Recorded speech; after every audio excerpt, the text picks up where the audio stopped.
Kelly. How are you doing? I'm doing well, Jess. How are you? Well, Kelly, has been a trying February it's come in like a lion. Yeah. Yeah, it sure has. Even for me, I feel Yes. the same. Yes. So I was in But a let's car talk about your accident. lion. I was in a Yes. car accident last week. Mm. I was rear-ended. I had my youngest with me, and we were on our way to go get Dominic from after school anyway. It And wasn't a I fender was, bender, right? It was like a legit. I don't know. I mean, I was stopped. I was completely stopped at a light. And so we were just rammed at a light. And her car was totally fine, but my whole car, it's so funny, Kelly, almost $8,000 of damage. But they have to Crazy, replace the Jess. entire gate. And so she was very sweet and she was like, it's not that bad. And I didn't want to be like an a-hole, but like it was so jarring. My neck hurt immediately. And I got a headache in 30 minutes when she was like, it wasn't bad. Her car was totally fine. Yeah, because you saw it coming. You could brace yourself. Like I was out of nowhere. And then I was nervous about Oh, Giovanni. We went to urgent care. She was very nice. And she was like, it's my fault. It's my fault. We're very lucky. To sum up that whole situation, um, I think it's what whiplash is, right? So like my neck is not, hmm your spine is supposed to be curved. Mine is not curved. There's so much inflammation. So I have a lot of neck pain, but I'm very stubborn. I don't want to for the first 3 days, I took muscle relaxers and ibuprofen that I was prescribed at urgent care, but I just want to monitor how I'm doing. And so because we have the same insurance, everything happened in-house, like everything is settled very quickly. Accident hmm happened on Thursday. Friday, my car was dropped off. I have a rental car. Her insurance is covering everything. So it's all okay. But there is pain and inconvenience, right? Like I have probably spent 7 hours on phone calls with insurance and body shops and rental cars and things like that. And so Mm. just throw you for a loop and just also have compassion for people with chronic pain because I do get very irritable, or I was very irritable. And because I am hurt, I am not exercising because my exercises that I do are too Mm. intense for me to do. Like Pilates is a lot of shoulder and neck. And so I am not exercising. So I'm going to take at least a week off exercise and see how that goes. But thank goodness that, your body pumps adrenaline through your system. So Gio and I were both nauseous. I had a headache. And so urgent care, she was like, that's the adrenaline. That's the shock of what shock does to you. And so she's like, keep monitoring Giovanni for like the next couple of days because as the, shock wears off, he might have aches and pains. And then I don't want to get like so much into it, but at the Super Bowl, um, for whatever reason, I'm going to say I don't understand. I mean, I guess I understand, but for whatever reason, right? It caused inflammation that Bad Bunny was the halftime performer. We had guests over, and For our some of father the was people at the already party. agitated, right? Yes. So, The whole controversy of him right. being at And the Super so, Bowl was some right. big So thing. when the halftime show happened, our father was enraged and making comments that, my teenagers have their own brains and have their own opinions and are well read and understand what was happening. And so they made some comments on why they thought he was angry, and it was a trigger and it caused a lot of drama. And you and I are not perfect, and we raise our voices with our children. And so I don't want to act like I'm this saint when I'm like, I want my house to be calm and peaceful and loving, because obviously I lose my temper sometimes. But it just felt like out of nowhere. We had guests over. It's My awful. daughter was so upset defending her brother because our father just started screaming, and so it just, for me, that was like what car accident was Thursday. That happened Sunday. Like I didn't have the bandwidth. I was like, my neck was hurting so bad. And I was just like, I don't want to deal with this. Can I disappear? Can I melt? You know what I should have done, Kelly? Listeners, if you listen to our reset episode, I should have just laid on the ground. Just gonna lie down for 90 seconds and pretend this isn't happening. And so what's so funny is I wasn't yelling. But even my husband thought I was yelling. And then our other guest was talking to Justin later, and they were like, me yelling. And Justin was like, that wasn't Jess, that was Gabby. And so I also want to be like, I am evolving and I did not Yeah. raise my voice. And I want everyone to know I did not raise my voice because I'm so proud of myself for staying authentic and true to myself. Listeners, you know how much I love the book, The Four Agreements by Don Miguel Ruiz. I love it so much. And I have worked so hard these past 5 or 6 years to not take things personally. And I know that what other people do and say has to do with them. And if they trigger me, I ingest their poison. I just love those words of the book. And I didn't want to ingest anything that our father was going through. And so there are, fallouts after all of this that we're still trying to work through. And so that's what's been happening. And so I've been working really, really hard to use all the tips and tools that we've shared with our listeners over the years to keep myself calm, keep myself centered. I listened to the meditation like 3 times this morning. Kelly and I have that morning meditation we listen to. I keep listening to it. Jess, how are you sleeping with all of this? Well, last night was terrible. And then Justin was like, why don't you take anything? Well, I just slept, you know how if you don't sleep well on your neck, you get a crick in your neck. So I felt kind of like that, so today I have more pain than yesterday, but my pain is so tolerable.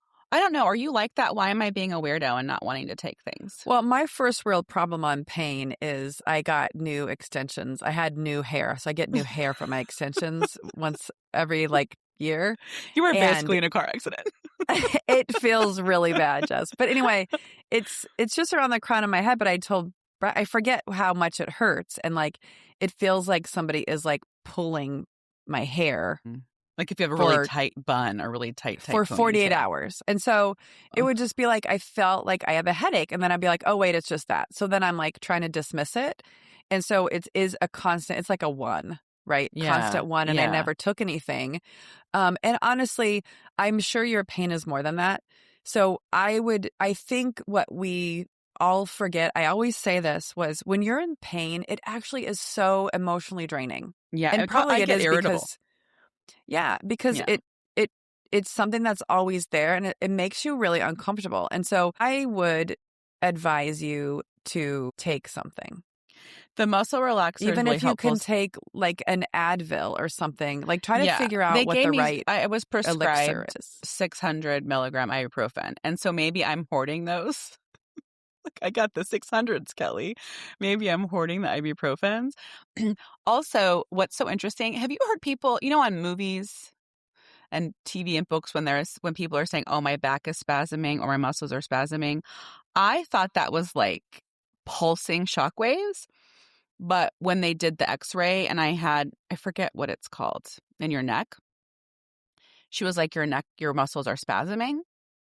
And so it doesn't feel it's basically all the muscles around my spine are swollen and inflamed. And so my neck can't move. And it's, oh, Jess, that's awful. That's muscle spasms. Are you seeking a chiropractor or how are you getting care? The advice that I got from a lot of people is don't mess with that yet. Don't be touching it and manipulating it and messing with it. Okay. A lot of people we know have been rear-ended. I have a friend, she said she had I want to say 6 months of issues after a car accident. And she said, don't mess with it right now. And so we what about also have acupuncture to get into the weeds of things. So I have never been I don't think I've been in a car accident. I myself rolled a truck 30 years ago. Well, just no, I was telling Brian last night. No, we rolled. He was he's going to Michigan. He's like, I'm just going to pack all my clothes in a laundry basket. And I was like, cautionary tale.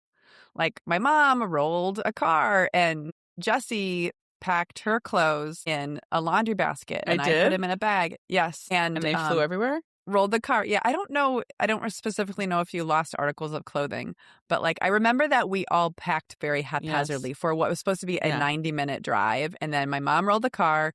And so we were all in that accident. But do you remember? Sorry, Kat. Can I tell you something? On my lap.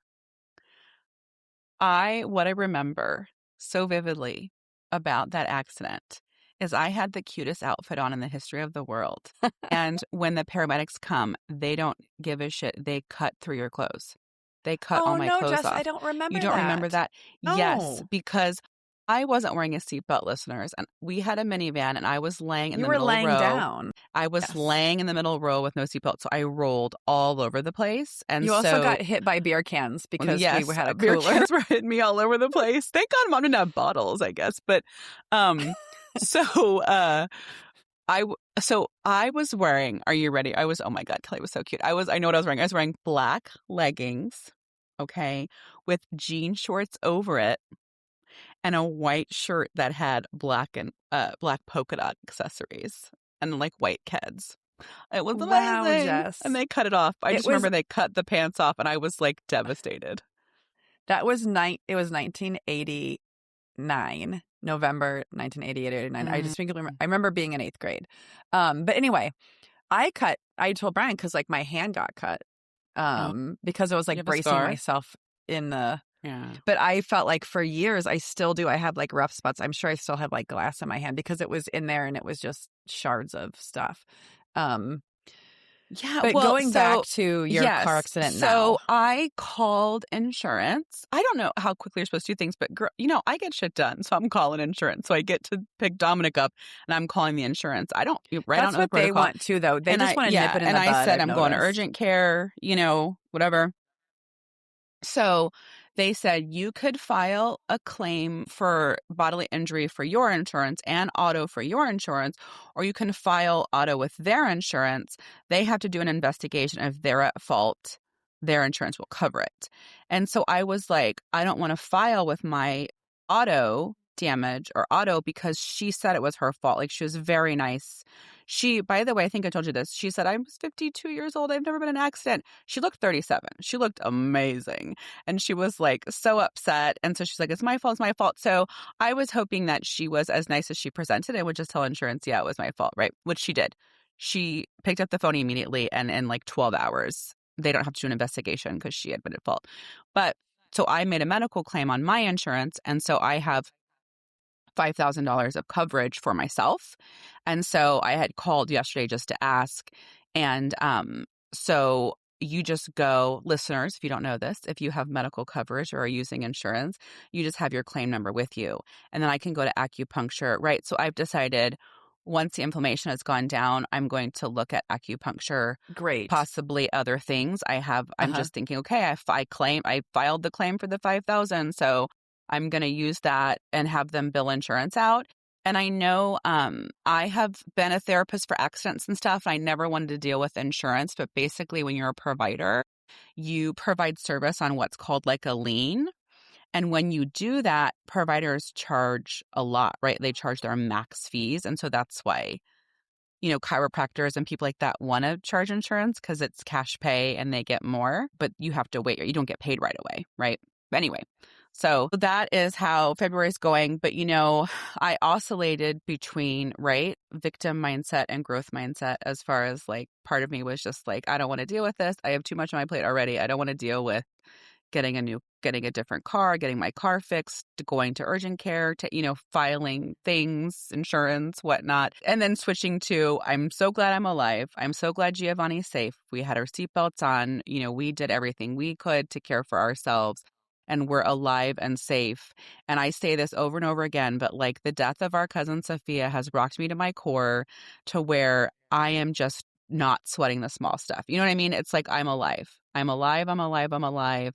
I want to be grateful. And, Yes. Yeah. Yeah. I feel that same way too, where I'm like, I'm grateful for this moment. I'm grateful for where I am in that, like, we don't know what the future holds. Yeah. On those moments. The other thing I will say is, and my heart goes out to you, obviously, always anyway, but like, we all have friends, family members who are going through something. And it's very easy to sort of like, Jess was in a car accident, move on. And I appreciate you sharing the story because I think sometimes we all might forget about the struggle we might have as friends or acquaintances who are going through those things, and just taking some moments to really exude extra kindness and grace to them for what they're going through. So I hope you do start to feel better.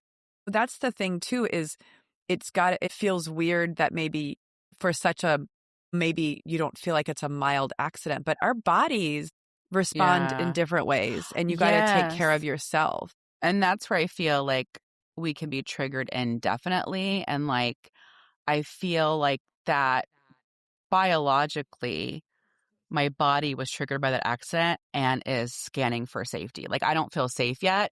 And then with the escalation and inflammation on my home on the Super Bowl, like, it's like it's felt not helping. Monday, Tuesday, like I just felt on high alert. And so I was like 10 high alert, and now I'm on like level 6 high alert. And every day I'm trying to do different things to tell my body that I'm safe, because my body is like, you would be ready. The other thing too is, and I'll talk about just very briefly, just I keep saying the word inflammation of politics right now, where everything is so polarized. Like the morning of the Super Bowl, I had a cousin, and we're very aligned politically, but he's very upset. I'll just say very upset about MAGA, and was kind of talking to me a lot, but almost like trauma dumping, because he was very upset. And so I felt like I got it on both ends, right? Of like people being upset about the state of the world on all the sides. And I was like, I don't have the bandwidth for this. And I am, I do the healing lab. On healing is my hobby. And on the healing lab, I try different things. And I'm doing right now today, listeners, if you want to join me, a 48-hour news break where I am not allowing myself to go on any news at all. So I'm not reading my New York Times articles. I'm not reading this daily skim that I get. I'm not going on social media at all. And I'm not listening to my NPR routine, or listening to NPR in the car, anything like that. And so one of the things I'm doing to kind of help my nervous system, to kind of see if that helps too, is just totally pull back from news at all too, because the world right now is causing us to be a little tense. Yeah, I think just like when you read stuff and it makes your heart pitter patter, whatever that is, and it starts to cause me sometimes to like mentally spiral. So to your point, I actually, because I have Kindle Unlimited, which I think you do too, right? Yes. And you get free magazine subscriptions. And so I started reading an article from like Entrepreneur. I started reading the Entrepreneur issue of whatever the magazine from this month.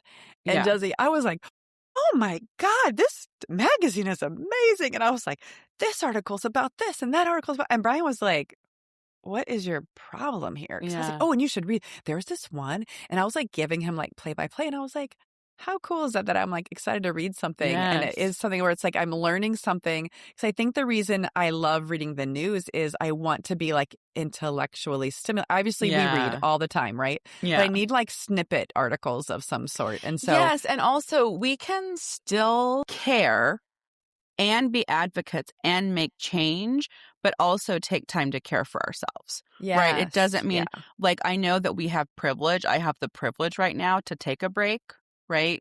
Because that's where I am in the world right now. How you're being impacted by the world is through the news. You're not day to day physically being impacted right now. Yes, I understand. And so I can take a break, but that doesn't mean I'm putting my head in the sand and not going to try to take action or advocate or engage in things I believe in. Correct. But noticing how my body, right? If you try to be everything to everyone, you end up being nothing to no one. And so if I try to continue to help while I'm triggered 10 out of 10, I'm not really going to be good to everybody, and then I'm going to burn out, and then I won't be able to be there for anyone, right? Yeah. And I think the other thing that you're talking about, Jess, is that the state of the world is like one factor.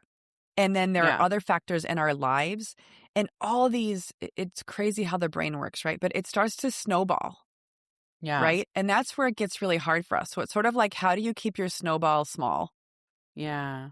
And not let it build on, because we all, like there's like drama with Beckett's soccer club, and there's stuff that so it's like all these things. And like, even the idea of if they ban short-term rentals in our house, it's like all these things are like snowballing where I'm like, oh my God. Right. And so it's like, how do I like slow my roll? And disengage a little bit with certain pieces to not let it all like bulk up to an avalanche. It's like looking what you can kind of take off your plate for a little bit, because some things you can't take off your plate, right? Yeah. Everyone, thank you so much for listening to our own struggles today. And we would love for you to stay connected with us by reading our blog or learning more about us and joining our newsletter. You can find that all at chasingbrighter.com. On the landing page, there's actually a newsletter sign up, and we would love for you to join us and get our regular updates. And if you want to see what we're loving, what we're learning, and how we're living a little brighter day by day, come hang out with us on social media at Chasing Brighter. Thanks for spending part of your day with us.